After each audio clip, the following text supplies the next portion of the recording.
नमस्कार दोस्तों, stock market studies में फिर से एक बार आपको दिल से स्वागत करता हूं। इस वीडियो के अंदर मैं वही कंपनी के बारे में चर्चा करूंगा जिस लेवल का मैं आपके साथ डिस्कशन किया था।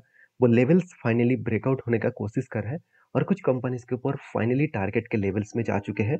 तो मैंने किस तरीके से इस कंपनी को फाइंड आउट किया, किस तरीके से टेक्निकल को यूज करके मैंने काम किया, वो मैं आपके आज आपके साथ शेयर करूंगा। साथ ही साथ कुछ दोस्तों का कमेंट्स भी था इस कंपनीज के ऊपर, उसी के बारे में यहाँ पे चर्चा करने वाला हूँ। तो वीडियो को लास्ट तक देखिए और फर्स्ट टाइम विजिट किया है तो चैनल को जरूर सब्सक्राइब कर लीजिए। तो फर्स्ट जो कंपनी है जिसका नाम है Mahindra and Mahindra financial services, basically 40,600 crore का कंपनी है। तो इस कंपनी के ऊपर मुझे 2 पॉइंट्स बेस लगा। 2 पॉइंट्स बेस मतलब सबसे पहले टेक्निकली चार्ट पैटर्न्स में आपको दिखाना चाहूंगा। जब मैंने इस कंपनी के ऊपर ट्रेड लिया था तो कुछ इस तरीके से पैटर्न्स बना था। पहले एक शोल्डर बने, उसके बाद बड़ा सा एक हेड बने, उसके बाद एक छोटा सा शोल्डर बने और फाइनली यहाँ पे ब्रेकआउट भी हुआ।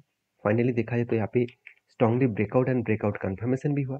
तो मैंने इंतजार किया कि जब रिटेस्ट करेगा तब मैं एंट्री लेने वाला हूँ। फाइनली इस जगह पे रिटेस्ट किया और इस जगह पे कंपनी के एंट्री बने। तो एंट्री बनने के बाद जो टारगेट लेकर चला था वो टारगेट निकल कर है करीबन 410 रुपीज के आसपास। तो क्या वो टारगेट तक जा सकते हैं? क्योंकि देखिए बीच में क्या हो गया, बीच में कंपनी लगातार नीचे आकर वही लेवल को रिटेस्ट किया जो इसका स्ट्रांगली देखा जाए तो सपोर्ट लेवल था। जिस लेवल को ब्रेक करके वो ऊपर गया था वही लेवल को कंपनी टच किया था। तब मुझे ये भी मन में आया कि यहाँ से बड़ा फॉल हो सकते हैं। मेरे हिसाब से बिल्कुल नहीं। क्यों? क्योंकि देखिए जब यहाँ पे टच किया था तब मैंने टेक्निकली चार्ट पैटर्न्स को देखा तो मुझे वॉल्यूम तो हाई मिला, मगर जो कैंडल्स यहाँ पे बने कुछ इस तरीके से बने। ध्यान से देखना, इस तरीके से बने मतलब जो क्लोजिंग हुआ वो सपोर्ट लेवल के ऊपर हुआ। इसका मतलब सेलर उतना ज़्यादा एक्टिव नहीं है। अगर नेक्स्ट डे कैंडल अगर इस तरीके से क्लोजिंग नीचे देता तो भी कुछ मान लेता चलो नेगेटिव है। तो हुआ कुछ ऐसा, उसके ऊपर ही क्लोजिंग दिया। उसके बाद देखिए लगातार बाइंग होता चला गया। अभी फिगर आउट देखिए कंपनी फाइनली कहाँ पे है। फाइनली वो लेवल को क्रॉस ओवर करके कंपनी धीरे धीरे करके वही लेवल तक जा रहा है जो प्रीवियस एक हाई किया था। प्रीवियस जो हाई लेवल किया था 345 रुपीज के आसपास, उसी लेवल को वो टच करने के लिए जा रहा है। अगर इस लेवल को ब्रेक करे तो फाइनली वो इसका जो पिक लेवल है जहां तक मैं टारगेट लेकर चल रहा हूँ 410 के आसपास, उस लेवल तक जा सकते हैं। तो इतना सब कुछ हो रहा है, क्या सही में कंपनी ऊपर जाने का पोटेंशियल है? उसके लिए आपको दो चीजों की याद रखना है। पहली बात क्या है? पहली बात है कंपनी के ऊपर क्या फाइनेंशियल डेटा ठीक है? जरूर ठीक है। इस बार हाईएस्टली कंपनी रेवेन्यू जनरेट किया, उसके अकॉर्डिंग कंपनी का प्रॉफिट भी इस बार हाईएस्टली देखने को मिला। जब कंपनी का रेवेन्यू ठीक है, जब कंपनी का प्रॉफिट ठीक है, दूसरी बात कंपनी का वैल्यूएशन भी सस्ता है, तो उसमें हर जगह पे पॉजिटिविटी देखने को तो मिलेगा। एज ए इन्वेस्टर भी इस कंपनी के ऊपर बहुत ज़्यादा ट्रस्ट करते हैं, चाहे वो प्रोमोटर हो, चाहे वो एफआईएस हो, चाहे वो डीएस हो, चाहे वो पब्लिक हो। हर किसी के पास इन्वेस्टमेंट आपको अच्छा खासा देखने को मिलेगा। और इसी के अकॉर्डिंग मैं अगर कंपनी के ऊपर दो पॉइंट्स को शेयर करूँ, जैसे कंपनी के दो अपडेट है कि Mahindra Mahindra financial services share charges after board approval 750 crore fund raise. मतलब कंपनी खुद के बिजनेस के लिए फंड रेज करने वाले, फंड बढ़ाने वाले हैं 750 करोड़ के आसपास। तो बोर्ड ने अप्रूवल्स दे चुके हैं। तो मेरे हिसाब से एक अच्छा खासा यहाँ पे और भी ग्रोथ होने का चांसेस है, क्योंकि देखिए जब फंडिंग आते हैं तो कुछ ना कुछ बिजनेस बड़ा करने के लिए ही तो आते हैं। तो फंडिंग बढ़ा जा रहा है मतलब बिजनेस बड़ा करने का पॉसिबिलिटी है। दूसरे पॉइंट से भी है, अगर मैं पॉइंट्स को देखूं तो आप देख सकते हैं कि इस कंपनी के ऊपर एक बाइंग का रेटिंग दिया गया है, वो भी कितना 380 के आसपास, जो किसने दिया? एक्सिस कैपिटल ने। तो महिंद्रा महिंद्रा फाइनेंस के ऊपर 380 का टारगेट रखा गया है और एक्सिस कैपिटल ने इस कंपनी को टारगेट दिया गया है।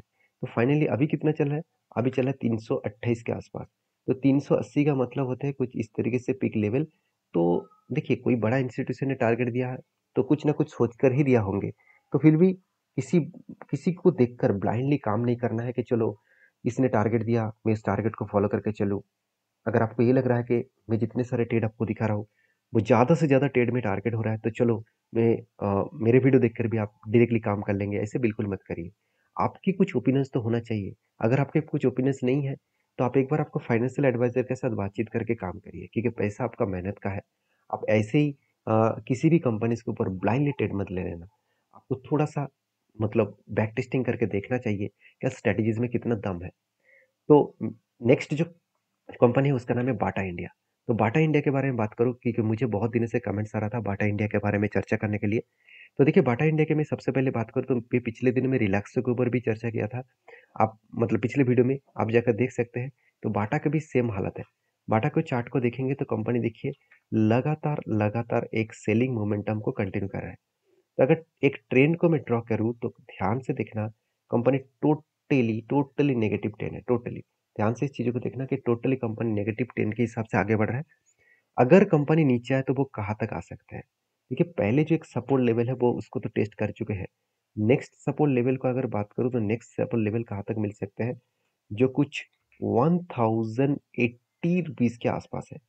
तो मुझे जो डेटा देखने को मिला, जिस तरीके से देखिए सेलिंग का प्रेशर है, ऊपर जाने का कोशिश तो कर रहे थे। यहाँ पे स्ट्रांगली इसका रेजिस्टेंस है, उसको ब्रेक नहीं कर पाए। ब्रेक तो किया, कॉन्फिडेंटली ब्रेक हुआ नहीं। तो उसके बाद फिर से सेलिंग हो गया।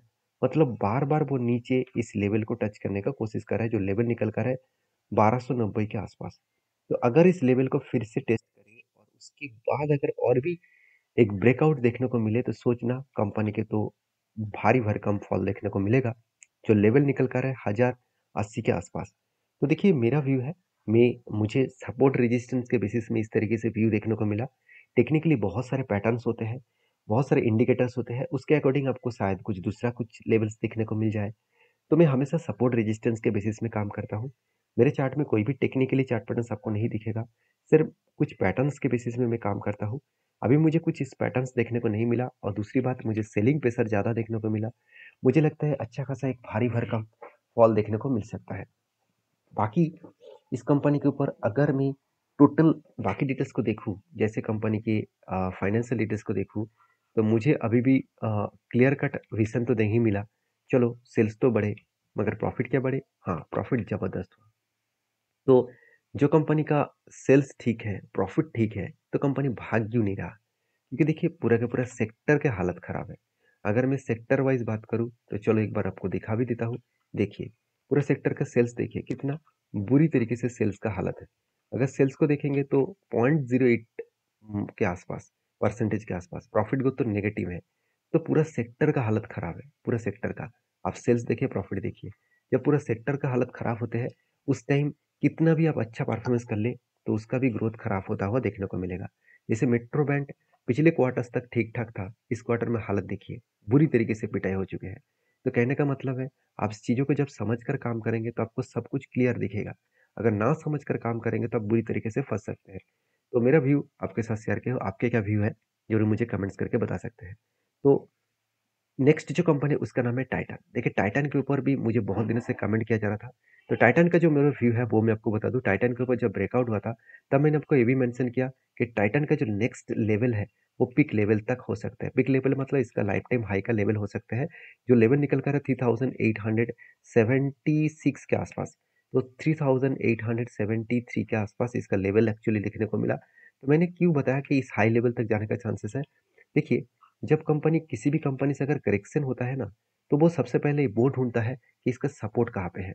तो कंपनी पहले सपोर्ट ढूँढा, सपोर्ट कहाँ पे है? 3000 लेवल का, 3310 लेवल का एक सपोर्ट मिला है और उसके अगेंस्ट में यहाँ पे सपोर्ट मिला है। उसके अगेंस्ट में देखिए कंपनी यहाँ से क्या किया? बिग बाउंस हुआ। मतलब एक स्ट्रांगली सपोर्ट कम डिमांड जोन है। तो जब बार-बार यहाँ पे रिटेस्ट कर रहा था तब एक डब्ल्यू जैसे पैटर्न बने, आप देख सकते हैं। एक डब्ल्यू जैसे पैटर्न बने, इसका मतलब एक हायर पॉसिबिलिटी था वो रिकवरी करके वो ही लेवल तक जा सकते हैं। और जब इसीलिए मैंने जब इस लेवल में आया था, तब मैंने आपको मेंशन किया कि कंपनी के ऊपर यहाँ पे एक अपट्रेंड मोमेंटम देखने को मिल सकता है। और ये भी मेंशन करने का मेन मकसद ये था कि जब-जब इस नीचे लेवल में आए, तो स्ट्रांगली सेलिंग बंद हो गया। मतलब नीचे क्लोजिंग होना बंद हो गया। अपसाइड में ही ट्रेंड बनना स्टार्ट हो गया। कुछ इस तरीके से पैटर्न्स बने, तो उसका क्लियर कट एक विज़न देखने को मिला है कि कंपनी अपकमिंग टाइम्स में जर्नी हो सकता है। तो मैं अभी फ़िलहाल के लिए मेरा व्यू क्या रहेगा? मुझे चाहिए था एक पैटर्न्स, तो फाइनली मुझे यहाँ पे पैटर्न्स देखने को मिल रहा है।